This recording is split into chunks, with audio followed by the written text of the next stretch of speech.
Hello दोस्तों, आज की कहानी बेहद रोमांटिक है। कहानी का फुल मजा लेने के लिए प्लीज लास्ट तक बने रहे। मुझे आज श्रीकांत जी के इरादे साफ नजर आ रहे थे। ये डील सिर्फ एक बहाना थी, असली वजह तो ये थी कि वह अपने दोस्त की पत्नी के साथ रात गुजारना चाहते थे।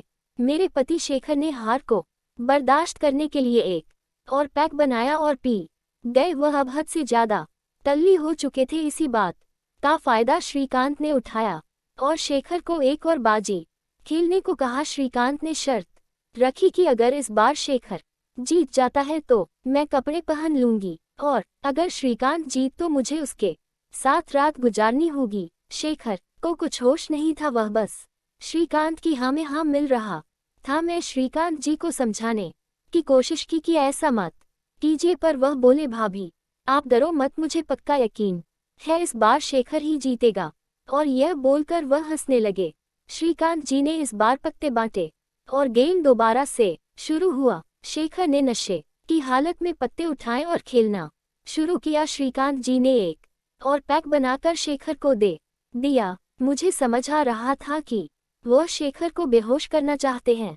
शेखर ने अपना छठा पैक किया और गेम शुरू किया। शेखर उल्टी सीधी चालें चल रहा था। मुझे अब डर लगने लगा था, मेरे पैर कांप रहे थे। खेलते खेलते शेखर नशे से बेहोश हो गए। श्रीकांत जी ने बोला, भाभी शेखर बेहोश हो गया है, अब इस गेम को आप पूरा करो। मैंने कहा, नहीं मुझे ज्यादा खेलने नहीं आता। तो श्रीकांत जी बोले, ठीक है फिर हम दोनों बिस्तर पर चलते हैं, मैं आपको वहां पूरा गेम सिखा दूंगा। हेलो दोस्तों, स्वागत है आप सभी का हमारी एक और रोमांचक कहानी में। उम्मीद करती हूँ आपको ये कहानी बेहद पसंद आएगी। दोस्तों, मैं पूजा रानी वापस आई हूँ अपनी एक और दास्तां के साथ। इस बार सोचा क्यों ना आपको अपनी पुरानी जिंदगी के शेयर करवाऊं। जैसा कि आप सभी को पता है कि मेरी उम्र 34 साल है, मगर दिखने में मैं अभी भी सिर्फ 25 से 2-6 साल की लड़की की तरह ही लगती है। मैं काफी रंगीन मिजाज की औरत हूँ। पहले मेरी जिंदगी ऐसी नहीं थी। मेरी दूसरी शादी के बाद मेरी जिंदगी को मैंने पूरा बदल दिया। ये कहानी तब की है जब मेरी पहली शादी हुई थी। उस टाइम में साड़ी ही पहना करती थी और घर पर ज्यादा समय गाउन में रहना पसंद करती थी। तो जैसा कि मैंने बताया, मेरी पहली शादी हुई थी। पति का नाम शेखर था। मेरे पति शेखर और मैं मुंबई में रहते थे और मेरे ससुराल वाले पुणे में रहते थे। मेरे पति का मुंबई में ही बिजनेस था। उस समय मेरी पहली शादी को सिर्फ 7 महीने ही हुए थे। शेखर मुझे रोज प्यार करते थे, मगर इन 7 महीना में वह मुझे बहुत ही कम बार खुशी दे पाए थे। वह सिर्फ अपनी खुशी जितना ही काम करते, मेरी खुशी से उन्हें कोई लेना देना नहीं था। मैं अपने पति से बहुत डरती थी। वह सख्त मिजाज नहीं थे, मगर फिर भी मुझे उनसे डर लगता था। इसलिए मैंने किसी गैर मर्द से रिश्ता नहीं बनाए थे। मगर फिर एक हादसा हुआ और मेरी जिंदगी बदल गई। उसके बाद मैं खुद के लिए जीना शुरू कर दिया। नवंबर महीने की बात है। एक दिन मेरे पति शाम को ऑफिस से आते समय अपने एक दोस्त को अपने साथ घर ले आए। मैं उन्हें पहले से ही जानती थी। उनका नाम श्रीकांत था। वह लिविंग रूम में आ गए और वहीं पर बैठ गए। मैंने दोनों के लिए जूस ला कर दिया। दोनों में जूस पिया। हम तीनों बैठकर बातें करने लगे। मैं शेखर के साथ ही बैठी थी। शेखर फिर कुछ ऑफिस की बातें करने लगे। फिर पति ने मुझे ड्रिंक लाने को कहा, साथ ही ताश के पत्ते भी मंगवा लिए। मैंने बोतल लाकर रख दी और गिलास के साथ ही पत्ते भी दे दिए। पति ने पैक बनाए और दोनों पत्ते बांट कर खेलने लगे। वह दोनों बिजनेस की बात भी कर रहे थे। शेखर बोले, यार श्रीकांत, वह जो हमारी नई डील होने वाली है जिसमें हम दोनों टेंडर भरना चाह रहे हैं, मैं चाहता हूं कि तू वह टेंडर न भरे। तेरे सिवा कोई और उस डील को नहीं कर पाएगा, इसलिए तू उस डील से हट जा। श्रीकांत बोला, ऐसा कैसे हो सकता है, मेरी भी कंपनी है, मुझे भी काम चाहिए। शेखर फिर कुछ नहीं बोले और गेम चलता रहा। फिर कुछ देर बाद श्रीकांत बोले, शेखर सुन, हम शर्त लगाते हैं। अगर तू जीत गया तो मैं टेंडर नहीं भरूंगा, लेकिन अगर तू हार गया तो भाभी को अपनी साड़ी उतारते पड़ेगी। यह बात बोलकर श्रीकांत जी हंसने लगे। मैं इस बात से एकदम शॉक हो गई। शेखर और श्रीकांत जी का पहला राउंड शुरू हुआ। शेखर ने पत्ते बांटे और देखते ही देखते खेल शुरू हो गया। मैं उसे वक्त बहुत घबराई हुई थी क्योंकि यहाँ मेरी इज्जत दांव पर लग चुकी थी। काफी देर तक तो गेम ऐसे ही चलता रहा। मैं शेखर के साथ वाले सोफे पर ही बैठी हुई थी और खेलते खेलते वह बाजी शेखर ने जीत ली। मेरी सांस में सांस आई और मुझे लगा कि चलो मैं बच गई। शेखर बोले, पूजा रानी, मैंने बोला था ना, मैं ऐसा कुछ नहीं होने दूंगा। तुम्हें मुझ पर विश्वास नहीं था।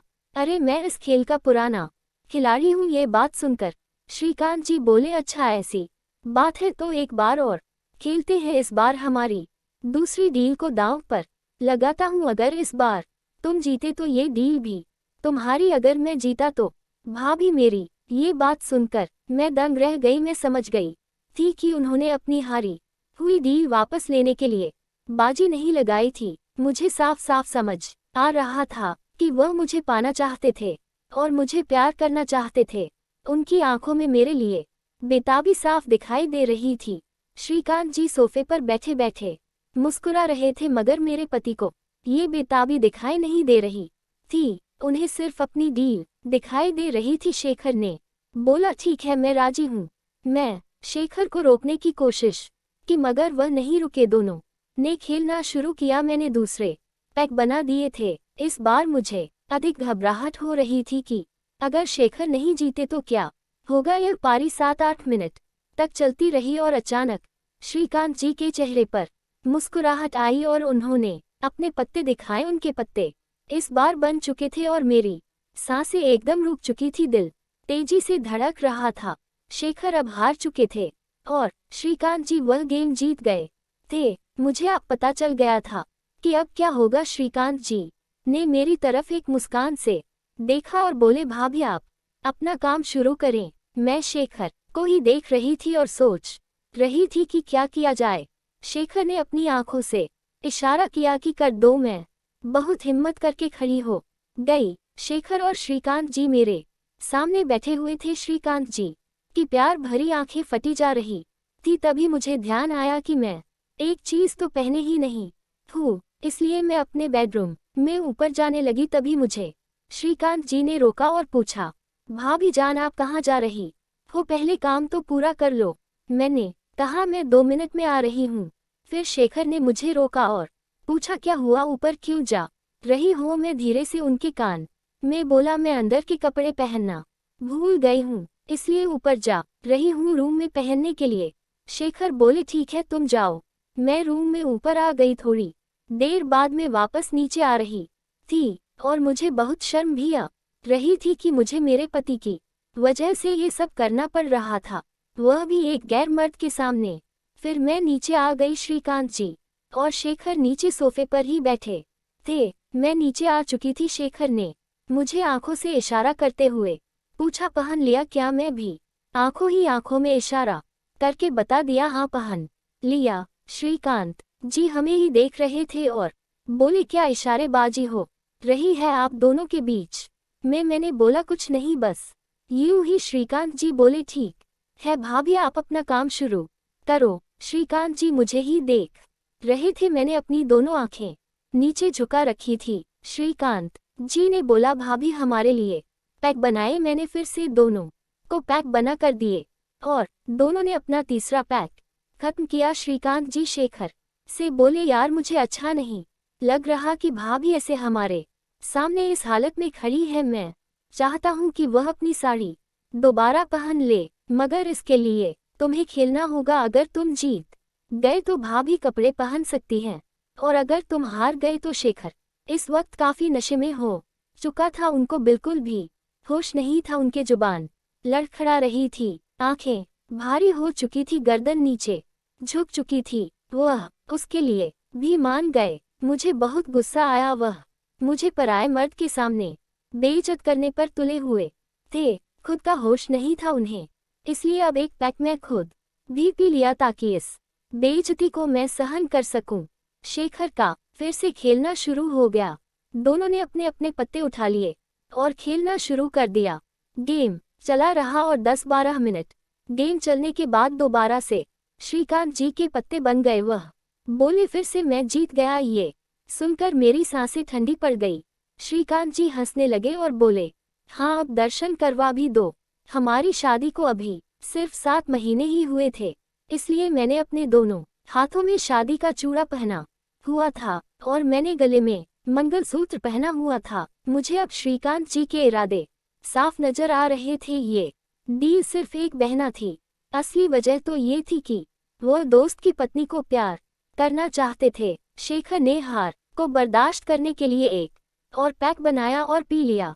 वो अब हद से ज्यादा टल्ली हो चुका था। इसका फायदा श्रीकांत ने उठाया और शेखर को एक और बाजी खेलने को कहा। श्रीकांत ने शर्त रखी कि अगर इस बार शेखर जीत तो मैं कपड़े पहन लूंगी और अगर श्रीकांत जी जीते तो मुझे उनके साथ एक रात गुजारनी होगी। शेखर को कुछ होश नहीं था, वो बस श्रीकांत की हाँ में हाँ मिल रहा था। मैं श्रीकांत जी को समझाने की कोशिश की ऐसा मत कीजिए, पर वह बोले, भाभी आप डरिए मत, मुझे पक्का यकीन है कि इस बार शेखर ही जीतेगा। और ये बोलकर वह हंसने लगे। श्रीकांत जी ने इस बार पत्ते बांटे और गेम दोबारा से शुरू कर दिया। शेखर ने खेलना शुरू किया। श्रीकांत जी ने एक और पैक बनाकर शेखर को दिया। मुझे समझ आ गया था कि वह शहर को बेहोश करना चाहते हैं। शेखर ने अपना छठा पैक किया और गेम शुरू किया। शेखर उल्टी सीधी जाने चल रहा था। मुझे अब डर लगने लगा था, पैर कांप रहे थे। खेलते खेलते शेखर नशे में बेहोश हो गए। श्रीकांत जी ने बोला, भाभी शेखर बेहोश हो गया है, अब इस गेम को आप पूरा कीजिए। मैंने कहा, नहीं मुझे ज्यादा खेलने नहीं आता। तब श्रीकांत जी बोले, ठीक है फिर हम दोनों बिस्तर पर चलते हैं, मैं वहां सिखा दूंगा आपको। मैं श्रीकांत जी का इशारा समझ गई थी कि वह क्या बोलना चाह रहे हैं। मैं शेखर से पत्ते लिए और इस हालत में सोफे पर बैठ गई और अपनी बची खुची इज्जत बचाने के लिए उस गेम खेलने लगी। गेम लगभग खराब हो चुका था और खेलते खेलते श्रीकांत जी के पत्ते फिर से बन गए और इस बार में हार गई। श्रीकांत जी हंसने लगे जोर जोर से। मेरा चेहरा उतरा हुआ था बिल्कुल। मुझे पता चल गया था कि आप क्या होने वाला है। वह भी एक है मर्द के साथ। शेखर बिल्कुल बेहोश पड़े हुए थे। श्रीकांत जी उठकर मेरे पास आए, मेरी गर्दन नीचे झुकी हुई थी। श्रीकांत जी बोले, चलो हम दोनों बेडरूम में। भाभी जी, मैंने बोला, प्लीज ये खेल यहीं पर खत्म कर दीजिए आप। तब श्रीकांत जी बोले, कुछ नहीं होगा, चलो ना तुम मेरे साथ ऊपर। श्रीकांत हमें ऊपर तक ले आए। हम दोनों मेरे बेडरूम में आ गए थे।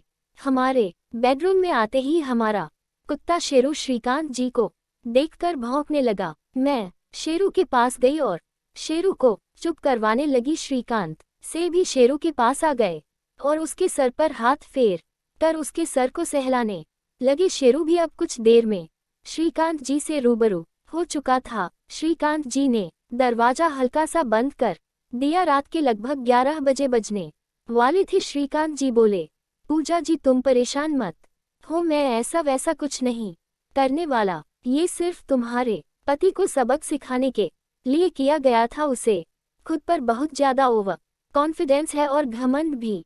मैं बस यही तोड़ना चाहता था, इसलिए बस ये सब नाटक किया। मेरा ऐसा कुछ करने का इरादा नहीं है।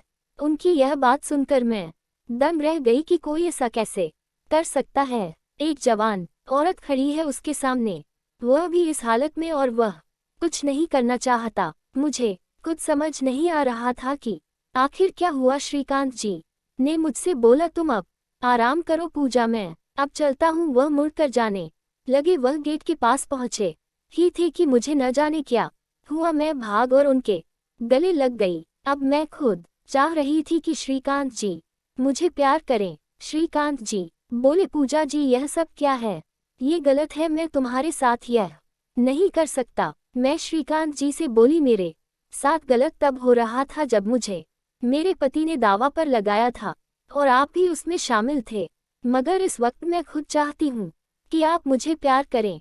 रही बात गलत सही की तो हम दोनों ये बात किसी को नहीं बताएंगे, यह बात हम दोनों के बीच ही रहेगी।